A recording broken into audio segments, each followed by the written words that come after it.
Hey, everybody! Whoa! All right, jumping in there. Did you already press the button? Obviously. You got to press the play, the record, the now on air. Okay. Welcome to A Fern Between Us, episode 94.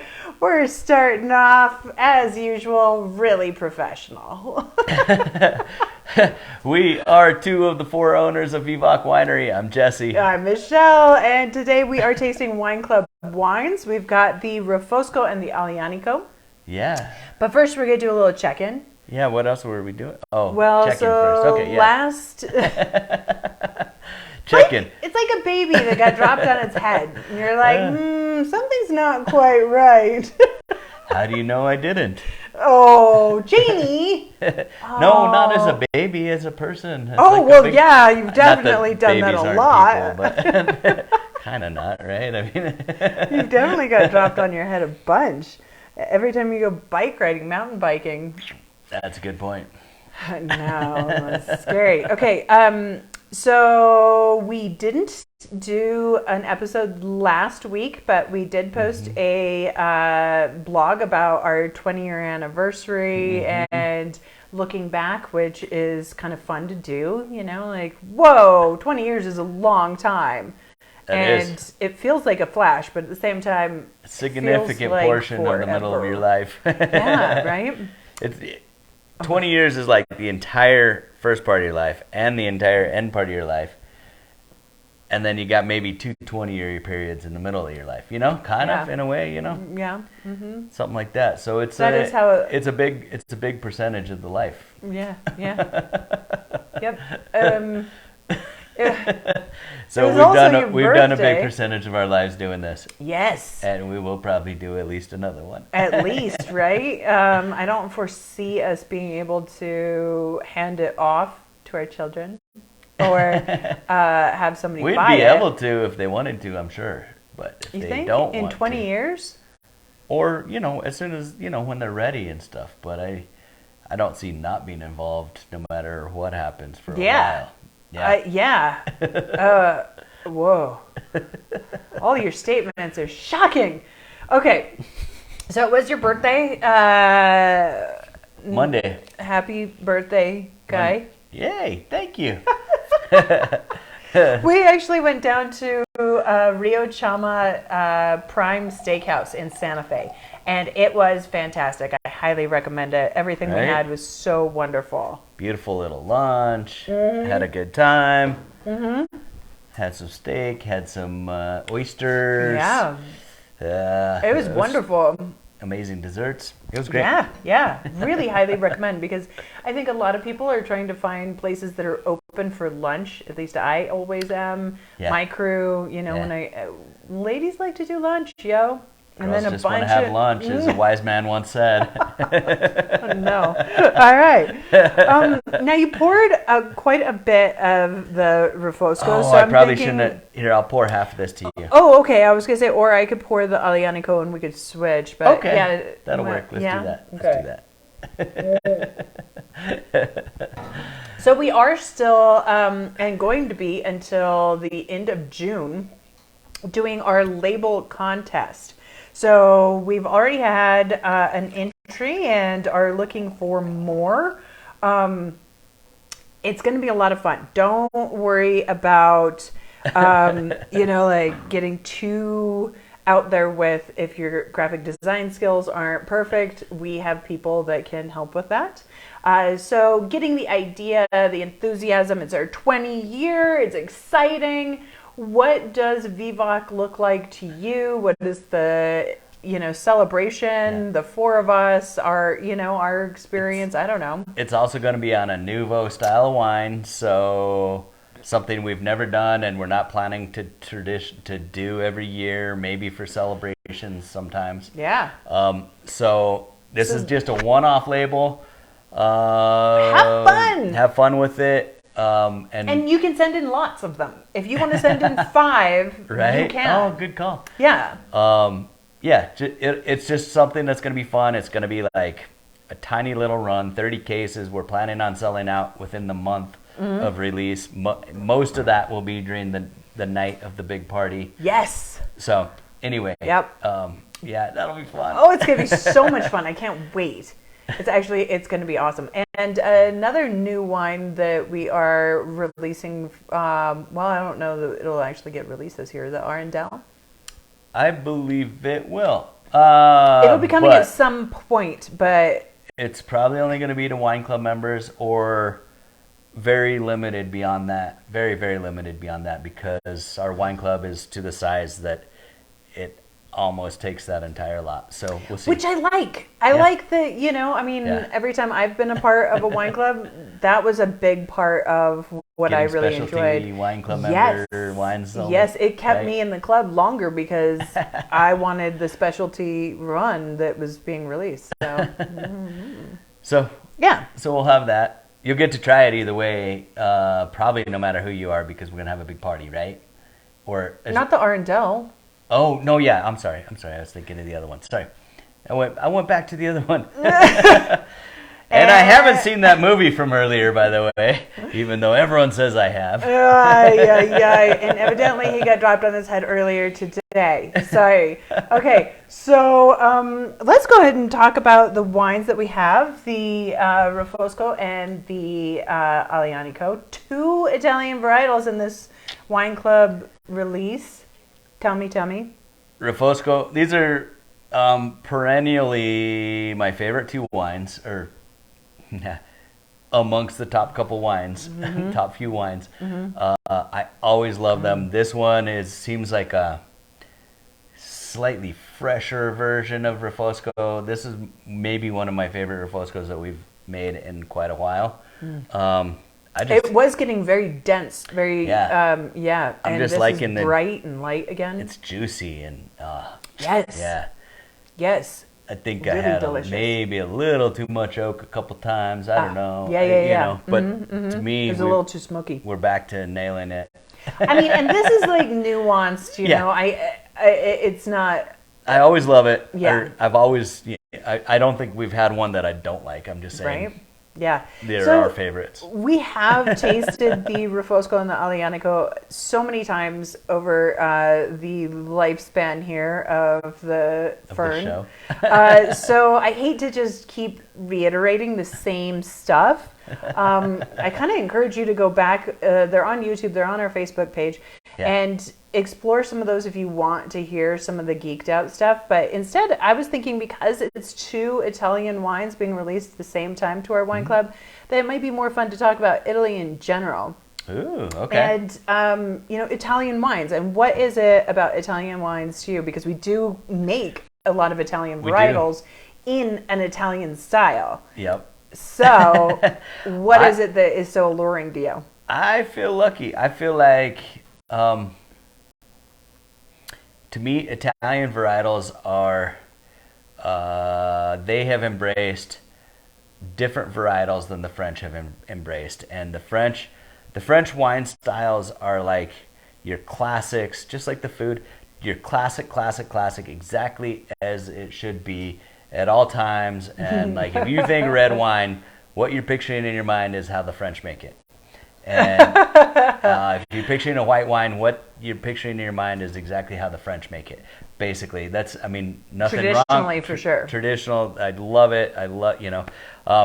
But Italians have always been chosen to go a different route, and they will do a little bit of Cabernet, a little bit of Merlot, but they also embrace lots of different varietals, lots of different winemaking styles. The north to the south, they've got the coldest weather climates you can imagine in the wine world, all the way to the hottest.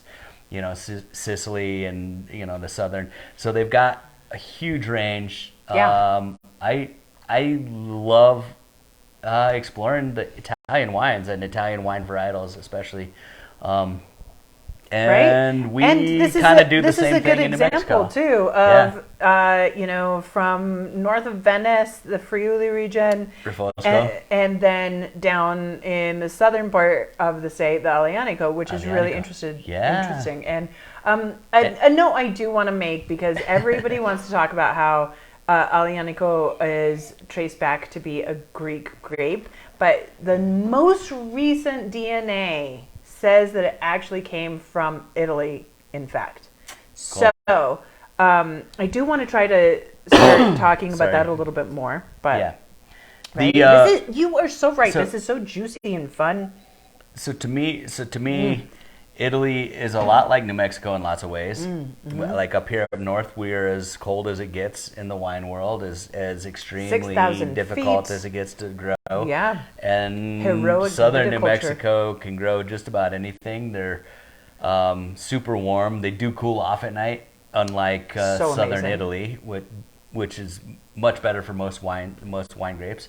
And then we also have the advantage of buying from a grower from Italy that was trained in viticulture in Italy. I mean, how lucky are we? Yeah. So Paolo is from Friuli, where Rafosco was born, and he introduced it to us. It was like the third or fourth varietal that we ever made. Yeah. And I've always loved cool. it. And E94 came along at some point, and so I'm actually totally stoked. But he has a lot of Italian varietals. Our Nebbiolo is great. That's kind of a cool climate. Such a good, when we can red, get it. When we can get it, and we have been lucky lately. The day is coming, I'm sure that we won't sometimes. But I don't know. I just love Italy and all the Italian varietals. Right. I feel like it's more playful, more fun, more like American thinking about wine. So, That's interesting. Yeah. Well, and I love how different the different regions are as well. So beautiful and striking, and the food is fantastic, and that combination is such a fun play. I feel like one of my favorite things was the last time that we were in Siena, and I had chocolate pasta, not sweet, just cocoa in the pasta. So good. It was so amazing, and maybe it had wild boar in it. It had some kind of meat, and then I believe it was a chocolate, like a cocoa-y ragu for the cinghiali. pasta. I feel the pasta itself was chocolate. Oh yeah, and then it had exactly. cocoa in the cinghiali as well. Yeah, the cinghiali is basically your ragu, but made with wild boar, and then the pastas were chocolate, and so it was amazing. And with the wine from that region, it just was so amazing. I don't know. But then you go up to Aosta, where you've got these reds that have this burning bright acidity, and they carry through these creamy, rich cheeses are from the hillside right there. They will point at the cow. Picture like Switzerland style cuisine or something right, like and they're that. like, oh yes, this came from that cow. Yeah. And they really mean it. It was like that farm. No, yes. And the guy sitting next to you is also the one farmer! that raised the cow. Yes. And his wife sitting next to him is the one that milked the cow, and now you're eating that same cow. No, I don't know. It was like that. I did get introduced to that. Different kinds of cows. That's his farm. That's his cow. That's what you're eating. I was like, oh, well, that's exciting. All right. So we're obviously really big fans. We highly encourage you to delve into some of the unique varietals that are from there. Of course, people know about Sangiovese. That's kind of like, the anchor. Yeah. There's a lot of really amazing varietals, and they're doing some really, really cool stuff. I love it too. So if you want to know more about Rafosco and E94, you can check out some of our previous episodes, or also on our website, where we have tons of information per wine that you can check out too. All right, let's jump into some questions, huh? Yeah, sounds good. What are we talking about today? I have no idea. I'm a little bit rock and roll through this episode because it was his birthday on Monday. It's my birthday on Saturday. It's your birthday on Saturday. And I am ready to have the weekend start as soon as we're done filming. So, I don't know what that means exactly, but probably too much of everything. So, we actually have an awesome first question. What would you go back and tell the young you about opening a winery? Yeah, man. You need to round up more capital, buddy. Oh. Although rounding up capital capital means there's more hands in the pot, and then does it? I don't know. Yeah. The winery could have gotten to a much bigger point much faster had we had any access to money, but we didn't have that much access to money. Just to remind you, Chris wasn't even 21 when they got started and got their winery license.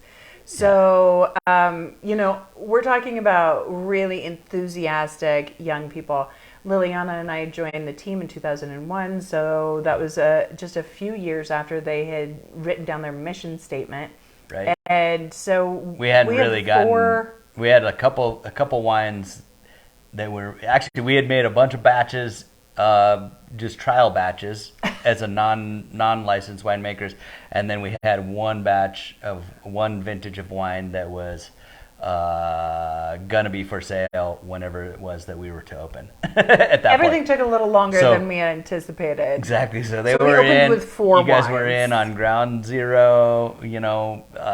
Lots of crazy stuff, and then started as immediately as slave labor in all aspects, including the tasting room, including bottling, including all this stuff. And I mean, I've talked about it multiple times, but it really actually ended up being some of my most memorable, fun years, even though it seemed really hard at the time. But so you tell your younger self, have more capital. I feel like I would say I think it's going to be okay. You're on the right track. You're going to do it. Yes, actually, yeah, because there was a lot of points when it then was so foggy that it wasn't clear enough that we were even going to make it to next year or next month. I think that's true. And then also, don't be afraid to ask more questions. I think I was like, I know what I'm doing, but I didn't. But even while I was saying it, I would think I knew, and I didn't. And so I was like, I was reluctant to ask questions. I think that would have saved me some heartache. Oh, that's interesting. Well, I mean, there is 2 sides to that coin of starting a business when you are really young and arrogant and full of yourself. The 4 of us were like, oh, we got this. Like, we know whatever. what we're doing. Yeah. And I always appreciate the time that Laurent Grouet gave to you guys. And, of course, Paolo has been so wonderful with his grapes and his education, and having people that really were in our corner when we were like, we want to do something that New Mexico's not doing yet. And I mean, how obnoxious, but also there were people that were like, do it. Yeah. Let's see. And then there were a bunch of naysayers, and so it was hard to feel confident when you had a bunch of people saying you can't make truly dry European wines here. It'd be easy to be a naysayer, though. Looking from this angle, I'd be like, sorry. good luck, buddy. Sorry, people. Sorry. Sorry, not sorry? Because it did work out. It did. And I don't think if we were any less enthusiastic and gung-ho, the 4 of us backed each other up. We still do today. And I don't think that we would have been able to, I don't know, pull it up. I don't think so either. Yeah. But I think I would have been, I would go back and say, you got this. Don't worry so much. Yeah. But also, it's going to take a lot of work. So much more work than you think it's going to, and it's going to take way longer to get anywhere. Maybe you'll retire as a millionaire. Oh, maybe if you're lucky. That'd be amazing. We're going to have to sell it for $1 gazillion to end up retire paying as a millionaire. Yeah. But I guess we don't have any advice for the younger us. I'll trade you. We're like, don't be stupid. But don't give up, right? Like, there were times when it was the 4 of us going, what else you got? Oh, shit. What is your favorite new pairing? New pairing? Yeah. Have we had something that recently you've tasted together that you went, ooh, I love that? It seems like it happens all the time. I'm almost never pairing the same wine with the same meal the same way. That is a really good point. And I'm surprised by pairings all the time, but I don't know. Do you have an answer to that? I didn't have a chance because today's been just crazy. And I do look at the questions ahead of time. But I'm not entirely... one of the surprising, I guess, pairings just recently was we ordered a beautiful Burgundian red at Jesse's birthday lunch. And I had a coffee cheesecake. And I really liked that pairing.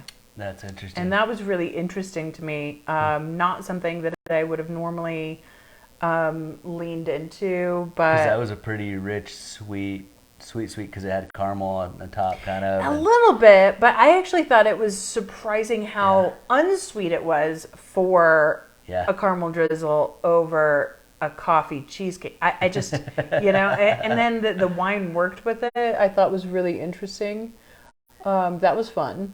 I'm always surprised when there's like something that generally doesn't pair and it pairs like in opposition. Something that's not like married, but something that's in opposition and pairs well. Those are like usually my most surprising, and for the moment, it's always fleeting because the exact cheese that you've got versus the exact maybe it's like this weird kind of funky salty blue cheese or something, and it's with like the Refosco. It does amazing with blue cheese. Right. It's always so sensational. And they don't go together. They just complement somehow. And those are always the most surprising and striking ones, and the most memorable to me when that happens. And you try, and sometimes it's a near miss, and it's pretty good. Yeah. But sometimes it's just it's the Quan. You're like right. Yeah, there is that, and I think there is some amount of learning about your blue cheese and having. I had a cheese company there for a while, which is random. And I always thought the last thing that I'm going to ever accomplish is making a blue cheese, because the nuances of a great blue cheese are so complex.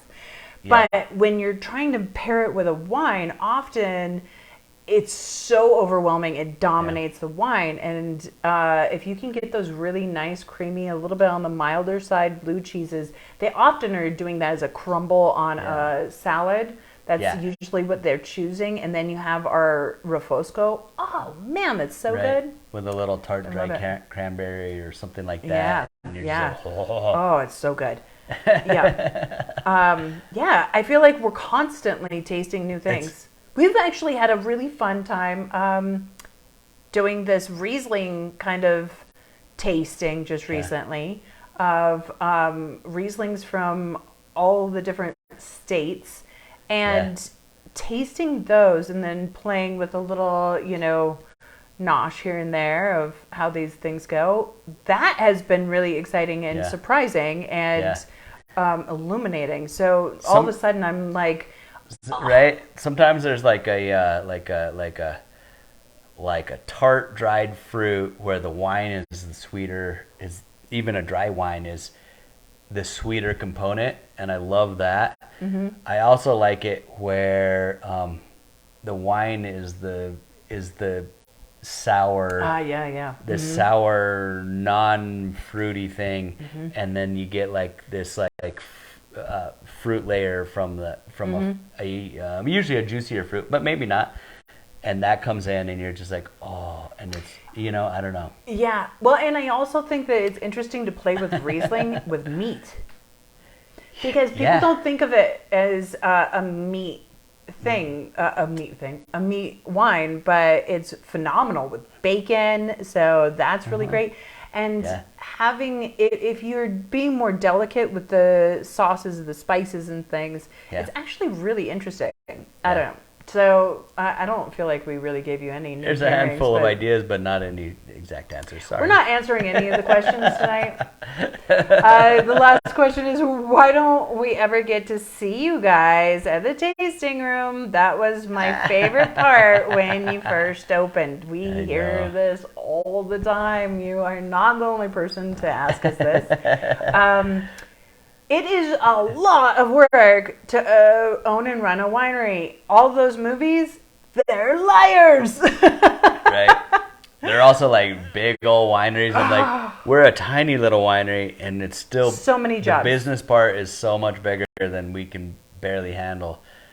You can hire somebody to be your interface. To taste, to taste people. Exactly. Well, don't taste people. to run the tasting room and to do your deliveries and do your sales outside of the tasting, your wholesales. And we're managing, we're making wine, we're growing grapes, we're doing like all these other things. Taxes that are that harder. Alone? Yeah, and the books and all the other parts are like stuff that is harder to hire out, unfortunately. So we don't get to have hand-to-hand contact very often. But we're hoping that we can start with that. We'll be doing this year for sure more events around. Yes, the that anniversary. We will actually attend. Yes, we have happy hours every weekend, but like sometimes the last thing we want to do is like go supposedly hanging out and party. Like, but you do end up working. But we're working. We're networking and all the stuff anytime we go. And inevitably you got to clean the bathroom or, like these things. And sometimes we're just too tired at the end of the week and we don't feel like going down and we don't have that much energy to do it that day or whatever. Right. Well, and traditionally, because I handle events outside of the tasting room, I've always been working somewhere else. And so on Saturdays people often were seeing me at different places and wondering why I never brought Jesse and Chris and Liliana. And it was like, they're very busy at the tasting room and they're doing, babysitting wine and making sure that nothing goes wrong. And, there's so many aspects. Right. And then all of a sudden, there's things like you got to pull out a giant tree so that we can put a new slab down. Like there's these weird things and the backhoe can only come on Saturday. So, I don't know. It's juggling a lot. We've been working all week too. Like we're trying to work Monday through Friday or Monday through Thursday or something like that. And I don't know. It's Friday, Saturday, and Sunday are for emergencies only kind of deal. Yes. Sometimes in some ways. Ideally, we're hanging out with our families too, right? But I do love this question does come from a space of love, and I love that. And we want to see you guys too. We do, and often if you can message us a couple days ahead of time.